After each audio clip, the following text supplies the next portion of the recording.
Good afternoon, everybody. Welcome to the Sunday webinar. It's March. It's not March 25th, but I think it's March 29th would be my guess. Um, Welcome to the webinar. This afternoon, I wanted to talk about something I think that's pretty important for a lot of people, especially in the beginning. But I think also the middle of the Evoke life cycle can be challenging. And the reason I think this webinar is particularly important is because when I talk about it like this in general, or when I talk about it in advance, for example, you might be reading this or watching this webinar months or years later. I think it's helpful to know that these are patterns that are consistent across time and that what you're seeing can be kind of normed against what we're talking about during this kind of webinar that describes the way that a child, adolescent, or young adult goes through their process in wilderness therapy. So I'll talk about that and talk through the stages. I think it's a wake up call. I mean, we don't call it just that, but it's absolutely a culture shock when people get here. Even if they choose to come, it's hard to anticipate the experience of being outdoors and primitive living and being in a group that you don't know. And I think a lot of this can relate to this in the way that when we walk into something that we've signed up for, walk into a meeting or a group, we can feel that anxiety, that lack of comfort, lack of being inside of our comfort zone. So initially, it's a shock. I think for parents and children, one of the things that I worry about in the initial phase is that sometimes this step, which might seem dramatic to some people, and I don't see it as so, but which might be dramatic to some people, I think after that initial anger, after that initial anxiety and fear about whatever crisis that they're going through, it can be challenging because once we feel calm and our anxiety is reduced, then we have to deal with the practical fact that our child is out in the wilderness and that we're at home and that we're going to be going through a process that's going to last several weeks. And so I watch for that in clients. I watch for it to dissipate, the anger to dissipate, and can they still keep committed to the process. I know for me, and I've seen this in families over the years, that sometimes it's hard to set a boundary when I'm not angry. And I see that for families. It's much easier. In fact, anger is one of those fuels, if you will, that gets people to be able to set a boundary. But when that initial anger and crisis is gone, it can be the greatest challenge or the greatest challenge sets in. There's obviously a missing of the child. And I think the same thing is pretty consistent with the children out there. When I say children during this webinar, I'm talking about adolescents and young adult. There can be a missing of things or people back home, and that's a pretty common experience. And I think for parents, it's hard to find people to talk to. That's why at Evoke we have a parent mentor system. That's why we have these webinars, and there's a first week webinar, is because we want you to be in a place where you can feel understood. Like I said at the outset of this broadcast, what we're trying to cover as many cities as we can. I'm looking into Austin. I'll be in Austin at the end of next month, at the end of April.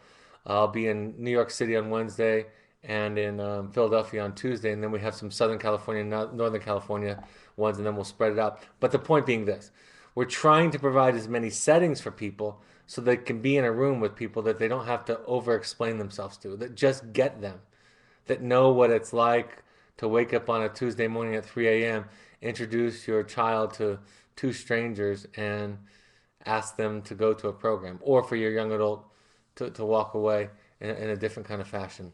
So I think it's difficult for people to understand, especially people from the outside, because they don't feel and see the crisis and the tension and the difficulty that you and your child have been living through. So that can be difficult for them. A lot of children will say, or their initial reaction will be that you lied to me. And I've even been on the phone with children to explain to them what we do at Evoke. And even after that, they say it's still a different experience, even when I try to be as transparent as possible. That's one of the reasons why I encourage parents to take a less is more approach. Um, a lot of times I'll just tell students, you're going to be surprised, you're not going to like it at first, and by the end, you're not going to want to leave. But I don't get into a lot of the details because they can't, there's nothing like being in it to help them understand what's going on. There's a lot of different kinds of responses initially in the program. There's a shutting down, a refusal, don't want to write. They just kind of wait it out. Sometimes they're in despair that comes from this shame And then sometimes it's just, I don't even know how to be in this place. There's a lot of, I can't do it. I'm not able to do it. I give up. I'm sorry. I'll come home. You've made your point. All those kinds of responses can present themselves. And a lot of times, clients and students will go through a series of these. It's not that they'll have one of them, but for one moment or one day or one week, it'll be one version of this, and then it might change. And that's still during the initial shock period. Um, People have asked me what we do if they're coming off of drugs and they need detoxification. We'll do that either at base or in a hospital that we work with at our locations. And if they get sick, we'll be able to provide them medication, rest. If they need to come out of the field, we can do that, and they can rest in a hotel room or something like that. So that's important. Um, One of the things that happens is that your child will begin to miss things, miss people, and they'll talk about it in ways. I think there's this kind of, I call it the withdrawal. We don't see a lot of withdrawal in a lot of clients. We see them in some, opiate addiction and benzodiazepines, and rarely in young adults we might see some other things, but typically we don't see a lot of physiological withdrawals. But what we see is this missing, right? We see this, I want to be home. I want to be with my friends. I want the creature comforts. I want family. They'll even start to miss things that they were refusing at home, things like school. Then they'll often settle into what I'll call this fight mode about resisting the process. They might threaten, negotiate. It looks a lot like Kubler-Ross's stages of grief, right? The denial and the bargaining and the anger, and they go through those kinds of stages. So they might threaten to not love you, threaten to not forgive you, try to negotiate a deal to come home. Some of you have heard some versions of this before, so you're ready for it. It's not hard to resist. Sometimes the sad presentation is one of the hardest to resist. I'm so sorry. I realize what I've done wrong. They become extraordinarily self-critical sometimes, talking about my parents were perfect. They didn't do anything wrong. I did everything wrong. And of course, that's unrealistic and untrue for everybody. So we'll talk about learning to take accountability in a more responsible, insightful way. I think there's an I promise that's pretty common. I always found humor when the client or student would say to me, "This was a great intervention. My parents chose very, very wisely. I get the point. I promise I'll never do it again. Anytime beyond today is a waste of time." So great up to this point, but any time past it is going to be a waste of time. So there's this promise to try to get home. And then, of course, there's all the above, and they mix and they cycle through it. Um, Sometimes it's calculated, conscious. Sometimes it's just their coping skills. And I think the most important thing to say, and parents will ask us a lot of the time, how sincere is it? How realistic is it? How internalized is it? And my response often is, it doesn't make much of a difference in terms of how we treat it. We're patient, we hold a boundary, we're empathic, we listen, we're compassionate, but in the end, we hold a boundary. And we take a we'll see kind of attitude. And we invite parents to take that same kind of we'll see type of attitude. Sometimes there's actually a webinar on running if you need that. On occasion with adolescents, they'll try running or escaping. They'll go on a hunger strike. They'll try to emotionally punish parents through letters or by their lack of participation or their attitude. They'll try to punish parents through the process. And then nothing will work for them, right? Like, you can't help me. I can't learn anything from this program. And of course, my response always is, that tells me a lot more about you than it does about this program. The average person could get a great deal out of this. And the higher functioning, the more insightful you are, the more you will get out of the program. They begin to move away from home, and they begin to identify with students and staff here as they make it to the tail end of that fighting it phase. And that's really when we get that initial buy-in, that initial kind of emotional leverage where we're all in it together, supporting each other, and they start to settle in. At first, of course, I wouldn't expect any different. Most of them will try practicing the skills just to get through it, doing the assignments. I'm going to do what I need to do to get out of here. Now, from the initial phase, what I say and encourage the parents to say is, don't look toward the finish line. We don't know how long this is going to take. And you really can't. A lot of parents want to say something like, they want to say it's okay for you to work, and that is going to determine your length of stay, right? It's going to determine your length of stay. But the fact of the matter is, parents are going to decide the length of stay. In the case of adolescents, and with young adults, there's some more finesse with it. But it's okay to say, I'm going to decide. And I'm not going to pay attention to every tiny detail of your progress or regression. I'm going to take a step back. I'm going to take a 10,000 foot perspective view of things. I'm going to think with my adult brain, and I'm going to make a decision. And that's opposite of what most parents want to do. Most of them want to dangle the carrot out there. But I always say, I don't know how long it's going to take. There's a lot of variables, and I'm not going to give you a simple carrot to work toward. So, but they start to practice the skills. They start to pretend to be accountable, right? And what I mean by that is they practice the tools that we teach them around accountability. But accountability, of course, comes much later when they've let go, when they're trusting the process, when they're not trying to get a lot of say in the process, and they're in this kind of accepting place, accepting that they need help, accepting that they don't have all the answers. A lot of them will try to behave themselves in the beginning, and those are the students that typically get frustrated with the process, that will somewhere in the middle say, look, I'm doing everything I can, I'm doing my assignments, and I'm not getting the kind of reinforcement, the kind of returns from you, Brad, from you, the therapist, from you, mom and dad, that I want in this process. And again, we start to identify at that phase this concept, this idea that they're working for external rewards instead of working to better their lives, because that's really what this program is about. They complete assignments, they enjoy social aspects of the group and program, become competent at primitive living skills, camping, and all that's involved with that.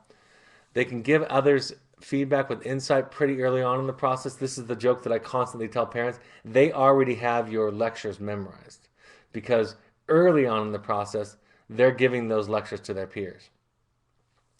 They stop overtly manipulating. They start to hear examples of manipulation. They might have a student in the group that's reading a letter that he or she wrote home, and they're talking about ways to manipulate. Some of those skills and insights come when they share the letter with us, the therapist, in session, and we're giving them feedback about the obvious manipulation. So they start to let go, get rid of, surrender the old ways of manipulating overtly, and they have a respect for the staff and the therapist early on. Then there's this point, on average, maybe 4.5 weeks is when they start to turn. It can be longer. My own son, I would say, took about 8 weeks to make this or begin this turn. But I would say on average, somewhere 4 or 5 weeks, they'll begin to turn. And it's not a sudden, dramatic aha moment. It's this kind of learning that to me demonstrates more internalization when it comes in small increments, when they start to get it sporadically, and that sporadic insight starts to increase and starts to draw this thread through their treatment, where they're starting to respond to feedback, to group situations, to teaching, to experiences, to letters in a more thoughtful, mature, and accountable way. Their accountability increases, their insight increases, responsibility, ownership, duty, respect. They become more honest. They start to understand that because it's not a short-term process, no matter how long they're at Evoke or where they go after, it's not a short-term process. So they start to understand that honesty is more important than pleasing or behaving well. And then they start to lead others with more patience, more compassion, but definitely also with more assertiveness. At this point, they begin to identify with authority figures more, with the staff, than they do with their peers, especially the younger peers, by length of stay, I mean, that are in the program. They start to gain an appreciation for wilderness and the lessons that they're learning. They start to become happy with learning, seek after learning, any kind of learning. They're appreciating the interventions and also can become a part of using or creating interventions with other students. They start to trust us and you a little more in the process because they've let go. This is an important principle. Maybe the single most important principle in this webinar today. A lot of parents, a lot of us, want to get our children to understand or internalize a certain principle, right? An idea, a principle, an ethic, a value, whatever you want to say that the thing is that we want them to internalize. The best way that we can get them to do that is not by teaching and lecturing and coercing and nagging and begging and pleading and encouraging. The best way to do that is to teach it shortly, set up boundaries, and let go.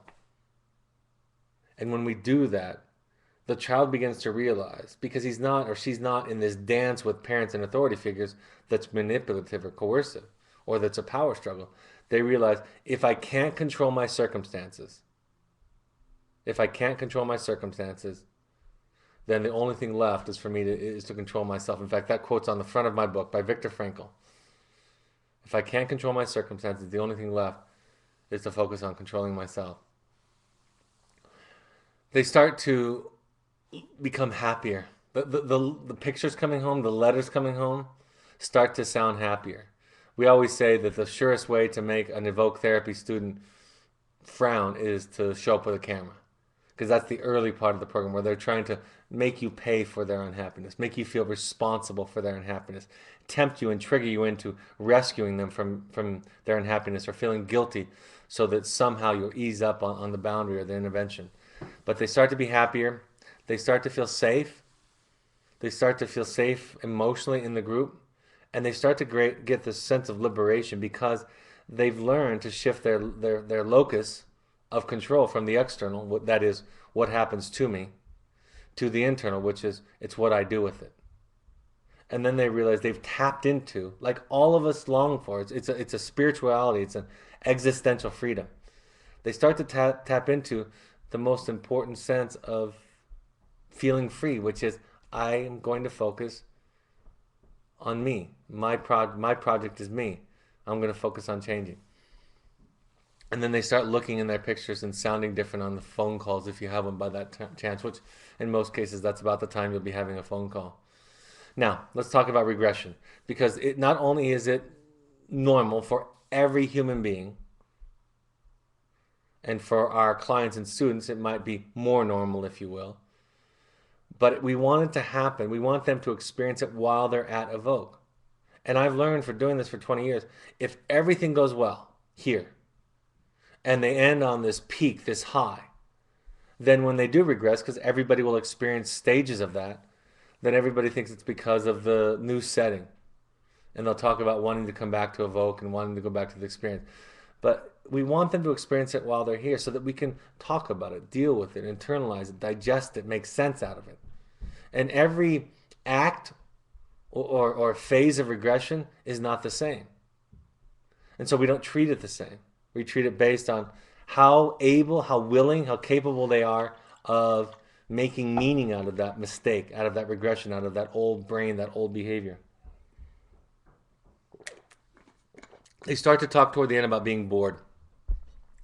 That's because they've gotten through the shock, which was in itself, in a way, exciting. Then they start to transition to this learning and growth period, which is, of course, exciting and exhilarating. And now it's a Tuesday. And Tuesdays aren't very exciting. And so they say, I know how to do this, and I'm ready to move on, and this is boring for me. And our response is, I think you're at the point where this is starting to feel like life. Because, going to work on Monday is Monday. No matter how much you love your job, there are parts of it, I'm sure for all of us, that are challenging because they're bored, because they're such a routine. So we start to help them move through boredom, which is a lot of what the adolescent brain, that brain from the age of 13 to about the age of 25, struggles with, right? It's not easily stimulated.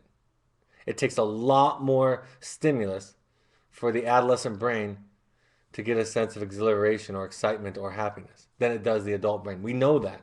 That's why they're more prone to risk-taking behaviors, unstable relationships, addictions. So they get bored easily. So we help them through that process.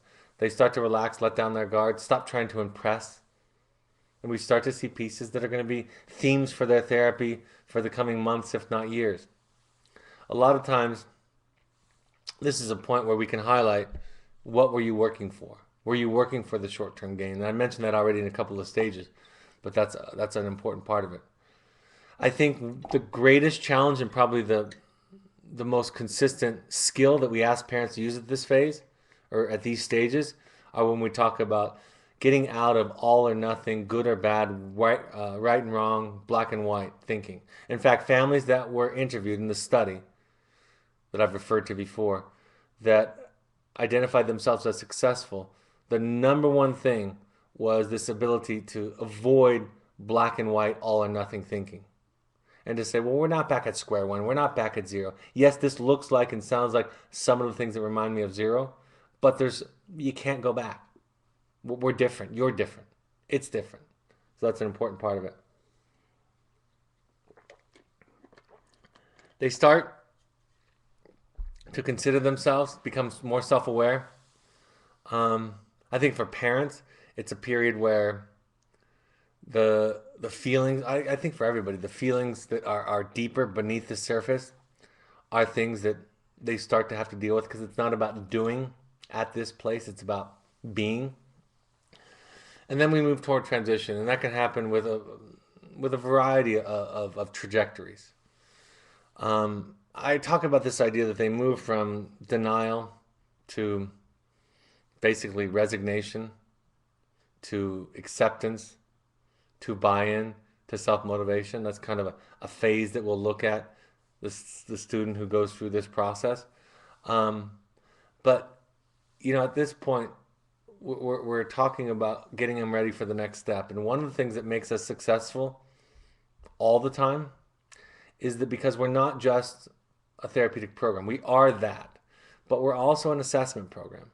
And we're also a preparation for the next step program. And because we are those two things, then how quickly, slowly, dramatically, subtly they progress, what ways they progress, what has worked for them in their progress, really sets us up to teach the parent and the child and say, here's what I think is going to be helpful for you going forward in the next step. So that's why they can be at various stages, because we're not going to cure anybody of all things. So we get them ready for the next step. The visits and the phone calls from parents, I've told this story before where a consultant, this is many years ago, we were the first wilderness therapy to have satellite and cell phone calls out in the field. We were the first one to ever have parent visits during the process. That was not done before we opened up. And part of the process that happens, and this consultant shared with me, is you're taking away the climax. If you have parents come out at week 5 or 6 and then you have them come out at week 9 for a graduation or a transition program, you're really taking part of the climax away. And I thought about that because actually she was right. That was the thing that made it most difficult for me to respond to. But then what I realized is that's good, because Tuesdays and Wednesdays aren't that exciting at home. So let's not just take advantage of this climax that happens when there's this reuniting moment or day, and we've seen some progress, but let's really help families gear up for the long haul, for the rest of their life. And so you'll start to see that romance of, I miss you back, I miss you back. You'll start to see some of the romance of that fade, and it sounds and looks a lot more like real life.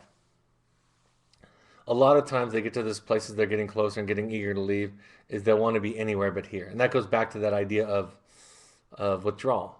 Like, I just don't want to be here because here doesn't feel exciting. So they have this fantasy that I want to be in the next set. Let me get back to normal life. Now, having said that, I can't tell you, and because the number's too high and it's too common for clients and students when they get to where they're going to realize, oh, that wasn't bad. In fact, I want to go back to the wilderness. That's very, very, very common. And even when I tell them that, and they can't believe that could be true, many of them call back and say, yeah, I miss it. Family work becomes the focus. Parent work becomes the focus. Early on, it's a lot about accountability and boundaries and really just basic healthy coping. And then we become more and more systemic in the process, although we're working with systemic issues from the beginning. But for the whole family, it becomes systemic work, relationships, communication, boundaries, dynamics, complementary roles, those types of things. We start talking about relapse prevention and awareness, focusing on not thinking in black and white or all or nothing. So we're not going like this in our progress, right? But we're kind of just going like this in our progress. And then, of course, they get more and more excited to leave and imagine that that next step holds all of the joys and all of the treasures and all of the answers. I say to students, when it's over, they say, I want to get out of here, I'm done. And I say, when you're done? You know how you'll know when you're done? You'll see a truck pull up and we'll tell you it's time to go. And I don't mean to be sarcastic or terse about it, but the idea is you're here, you're here. This is life. And I think maybe everybody struggles with thinking that the happiness is just around that bend up ahead, just around that turn. When I graduate from high school, when I graduate from college, when I get married, when I have kids, when I'm doing better financially, when I get the promotion, when I retire, right? We constantly are chasing. When my son is not in treatment anymore, when my daughter is out of her depression, we keep thinking that happiness is over there ahead of us instead of enjoying and embracing the journey, even when it's difficult, even when it's painful, because all of that stuff mixed together is life. Have you ever seen the movie, I think it's called Flick? It's with Adam Sandler and Christopher Walken. Just kind of a funny movie years ago where he had a remote control, a TiVo remote control, where he could fast forward the hard parts of life. And then he ends up at the end realizing that he missed everything that made everything wonderful to go through the struggle. So it's over when it's over. I already talked about avoiding either or thinking. This could be said from the beginning, which is, as parents, understand the highs aren't that high and the lows aren't that low, right? Take a step back. That's part of detachment. It's part of doing your own work. And it's getting off the roller coaster that your child is riding or leading in the process. And then in the end, you're turning their success over to them. As you get ready to transition and you're a part of, in most cases, if you're talking about adolescents, you are the lead of making the transition decisions, that ultimately you turn it over to them. You do the best you can from your love, from your heart, from your studying, and then you turn over success to them. As you come out, get ready to come out, we teach the same thing to your children. Understand that the goal is to work. I think people come out oftentimes with the sense of celebration in their minds, and that can be a part of it. But most importantly, what's the work? What's the work that you still all need to do? And then there's an adjustment. There's an adjustment to the complicated nature of life. Wilderness life is simple and safe. And there are very few balls to juggle. I've used this analogy for years now, where it's like we teach them to juggle 3 balls really, really well. Then they get ready and they go on to the next place and they get handed 2 more balls. That's 5 balls now. And for any of you that know how to juggle, you know that there's a huge qualitative leap between 3 and 5. And most of us would drop them all. That doesn't mean you've forgotten how to juggle. That just means that there's more to juggle. We still practice letting go of the outcomes. We still try to take with us that sense of internal and external locus of control, that shift that we talked about, so that we can carry it forward. And understanding that in this entire process, things go out of order and not everything goes well. I don't know why this slide is doing this, but it says live questions. I'll take them in just a moment. But the important process is you're already there. Meaning part of the important, learning lesson at Evoke is to embrace the fact that it's not the next thing, the more money. It's not when your child gets out of therapy. It's not when your child is in mainstream society. It's not for them when they get to school or when they're independent of you that's going to make them happy. The things, the mechanisms that make us happy are within us. And when we're not unhappy, the solution is to embrace what we're doing, what we're living, what's going on for us right now, and begin to see all of the sweetness. That it's about mindfulness. It's about being present. It's about learning to be instead of do. And it's about letting go of the outcome. So I'm happy to take any questions if any came in during the webinar, Stephanie.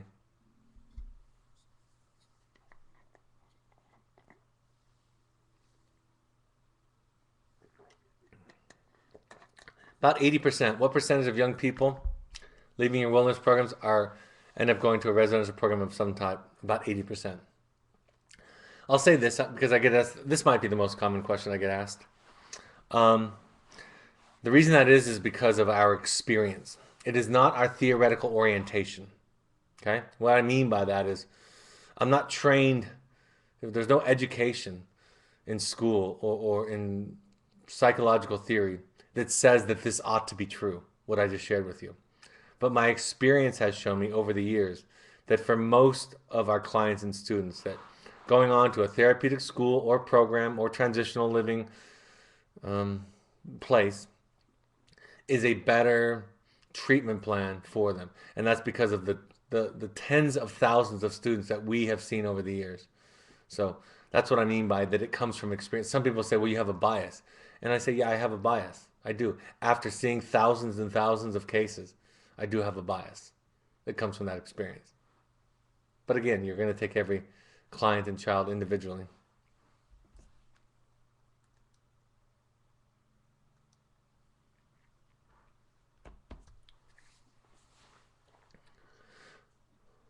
What percentage of teens in the adolescent program enter the program willingly? If you mean not by transport, it's difficult. Uh, you know, probably about 2 out of every adolescents are transported. That's going to be in our upcoming study and the differences between how they react. But I will tell you this, and I've talked to the people that do our research. My experience is the ones that come willingly usually take a little bit longer to get into it.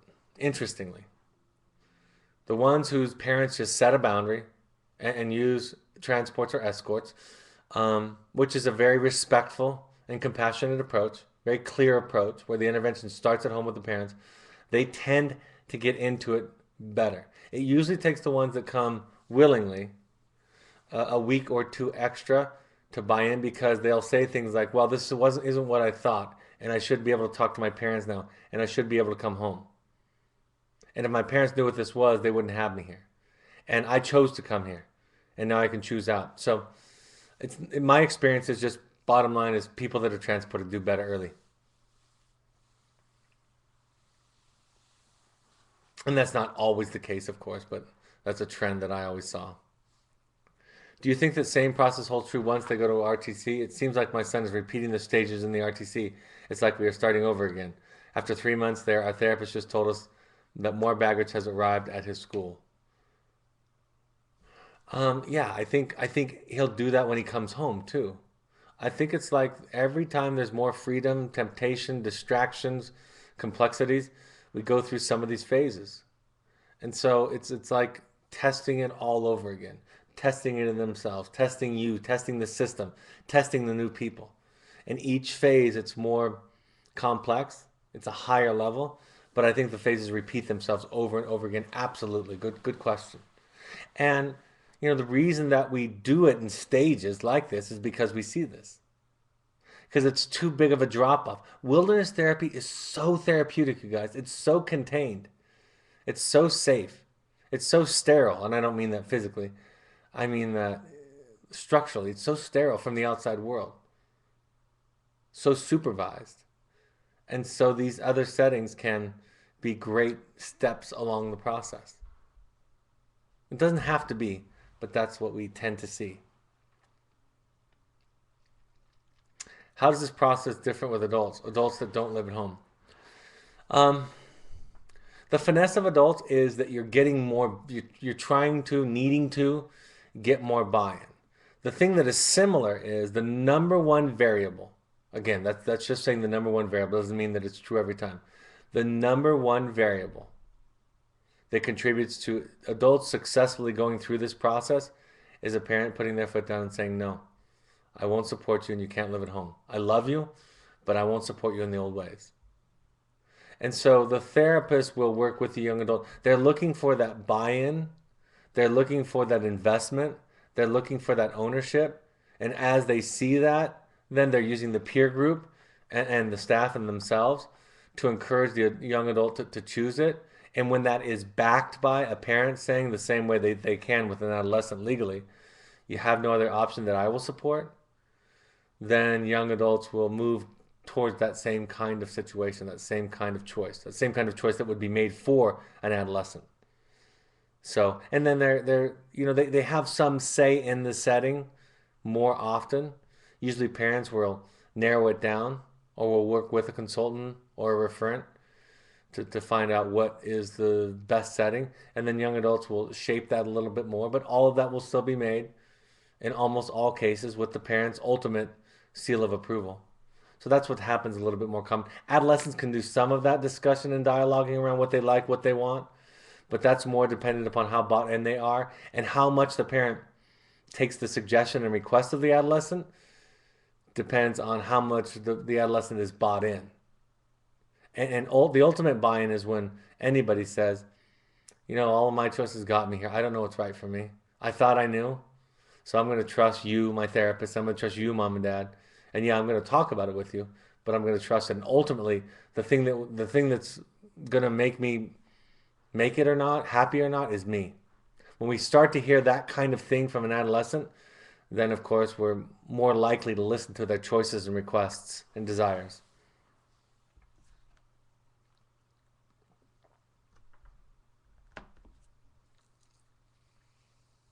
I want to send my child a care package for Easter. May I do so? It is a holiday.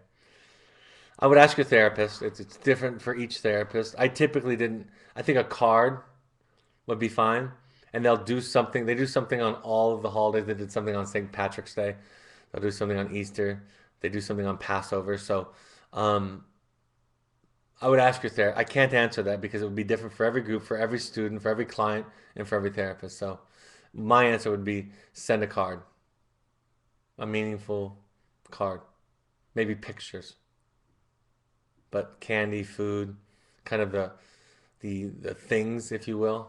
Those would be the things I might avoid. If there's a particular religious sentiment you want to express, a letter or talk to your therapist about this. But sometimes students would get the Bible on Easter or something like that, or the Torah or something, some readings on holidays. So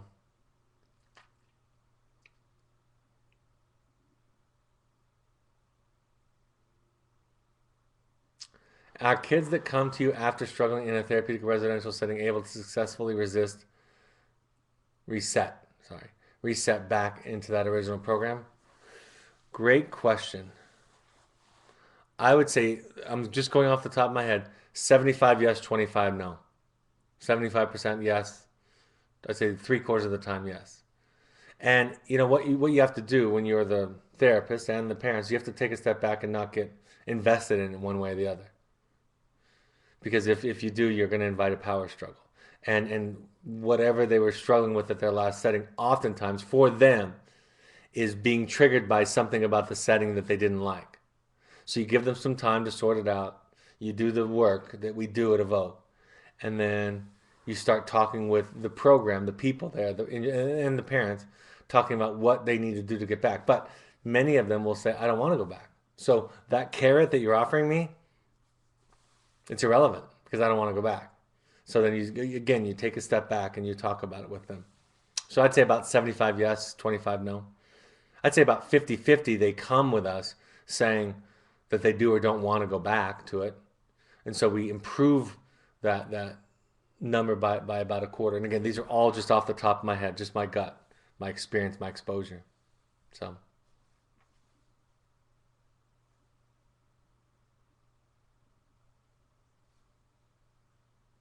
what happens if a teen turns 18 while he or she is in the program?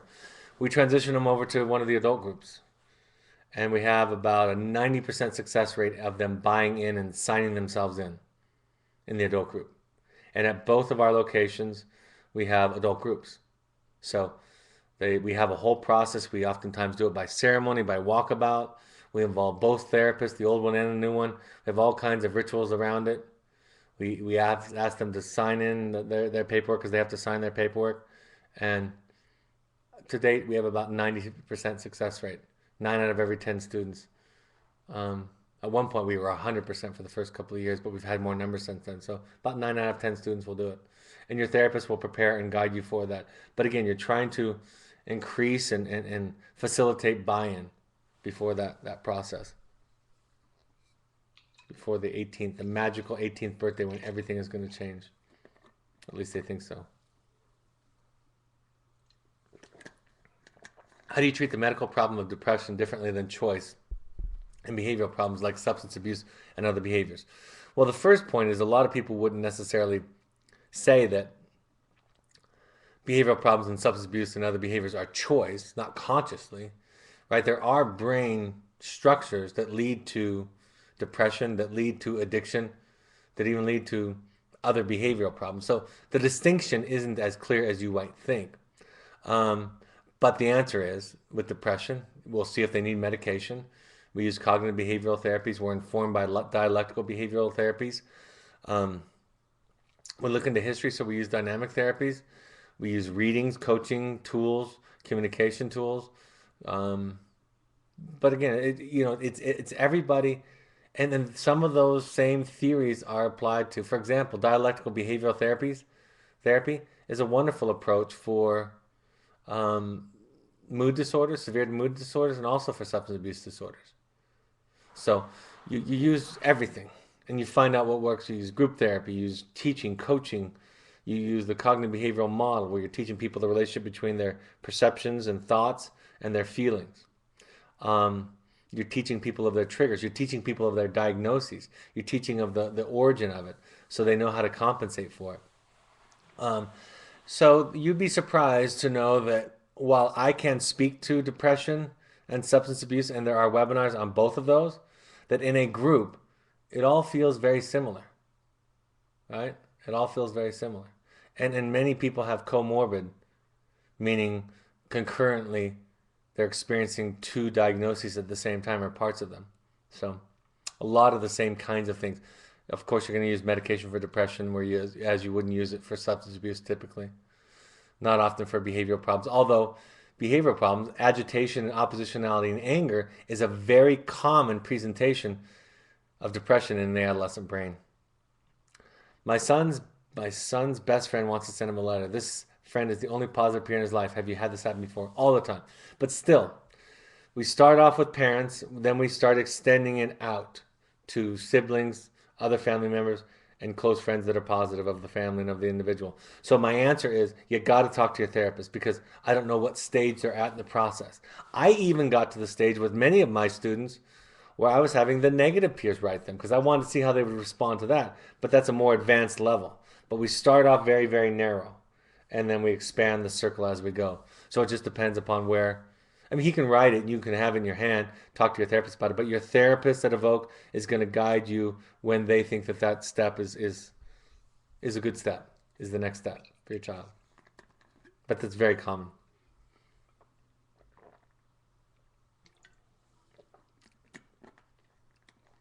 I'm not being selfish. I know this is not about me, but I'm very worried that she thinks I've abandoned her. That's the biggest struggle so far. Let me think about that.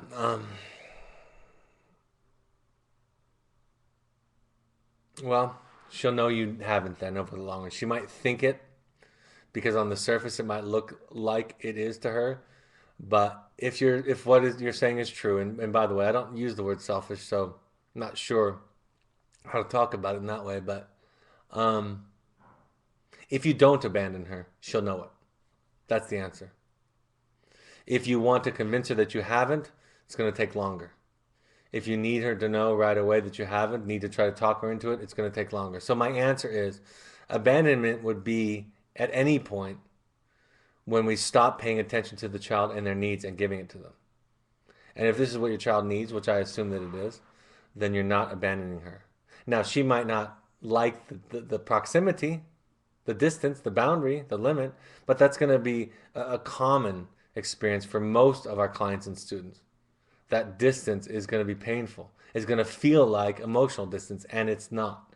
And if at this point in her life she hasn't figured out that you're not going to abandon her, there's an issue that she needs to work through. Maybe she has attachment disorder. I don't know if she's adopted or not, but she will know that you haven't abandoned her by the way that you interact with her through this process and with your Evoke therapist. That's the answer to the question.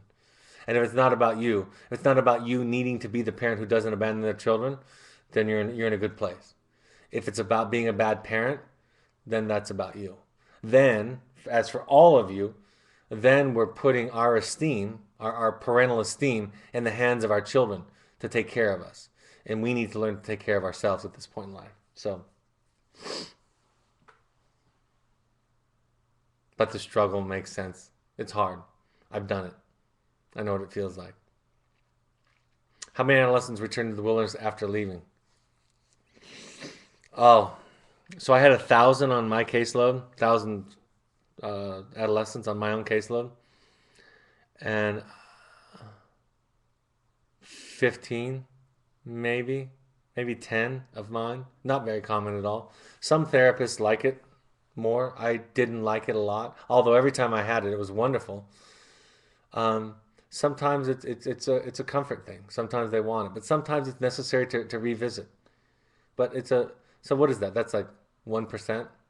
No, that's like 0.1%, isn't it? 1% would be 1 out of 100. 10 out of 1,000. Yeah, it's 1%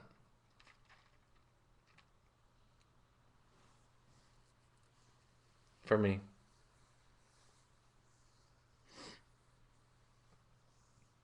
What has been your experience working with students who have just graduated from high school, who will do the wellness program over the summer, but have plans to transition to college in the fall? There's got to be a need. Now, I'm glad that this is a well attended. Maybe we should do this time of the week more often. But we have a program called Pursuits that you can inquire about. In fact, I'm going to go out of this for just a second, Stephanie. I don't know if we have a slide on it or not. Maybe we do. We don't have a pursuit slide, do we? Stephanie, will you put the email for, I think it might be Stephanie at evoketherapy.com, actually. Um, but we have a program called Pursuits for young adults. And if the child is 18, they can go to that. So they do leadership, they do some emotional group, but they do a lot of adventure. If they don't have a high clinical need, that would be a great one for them. If they have a high clinical need, then the equation doesn't change one way or the other much anyway. So because when they come, it means that it's a priority, right? That it's first on their priority list and that school will take care of itself. Like I've shared many times, I started college at the age of 21 because of setbacks and because of choices that I made. And then I got straight A's and graduated early through all of my degrees. So you can make that up if you get your head straight, if you get yourself figured out. And this 1 or 2 or 3 year timing thing that we're all married to that we think has to happen because it's the American way, it's just an illusion anyway. So, my answer would be if they have a high clinical need, it works much like the rest of the program. And that back end choice or that back end timing or that back end plan needs to be postponed or needs to be a little bit softer and malleable.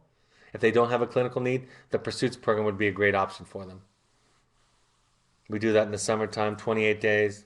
Field staff run it, but they're also wonderful adventure guides, rafting, mountain climbing, canyoneering, other adventure activities.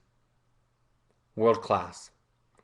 Southern Utah has world class locales and guides. For the person who wrote about abandonment, the staff and other kids reinforced the fact that you did what you did because you love her as much as you did. It was reinforced often in my son's group. Excellent point. Thank you. It is just a natural kind of reaction that sometimes has some authentic kind of experience and fear, but oftentimes it's manipulation. Either way, this parent is absolutely right.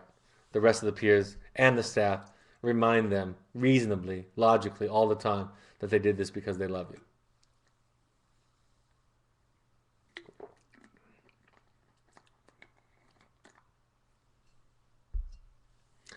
Will my daughter ever want to go camping again? 25% of our staff are former students, on average over the years. That gives you an idea. Most students end up loving it more and appreciating it more. So actually, my experience is that attendance at a wilderness therapy program actually increases their respect, understanding, relationship with nature.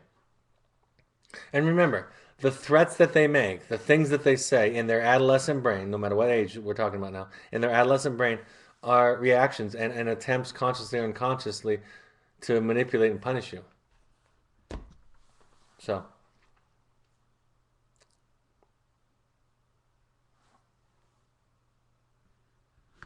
all right. stay on for a second because I have a few announcements. So I want to get to this because obviously it's past the 25th. So Los Angeles on the 30th. What is that? That's tomorrow night. 49jennifer at live.com. If you're going to attend, please let her know. I'll be in Philadelphia on the 31st at the Marriott at the airport, 7 to 9. I will have copies of my books. I finally got copies of my book this week um, on Thursday, so I'll have a copy of my books that I can sell on the 31st. You can also go to Amazon and order The Journey of the Heroic Parent. That's my book.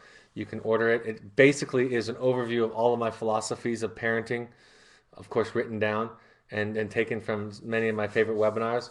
So, Journey of the Heroic Parent, The Journey of the Heroic Parent on Amazon, it's 25% off for pre-sale.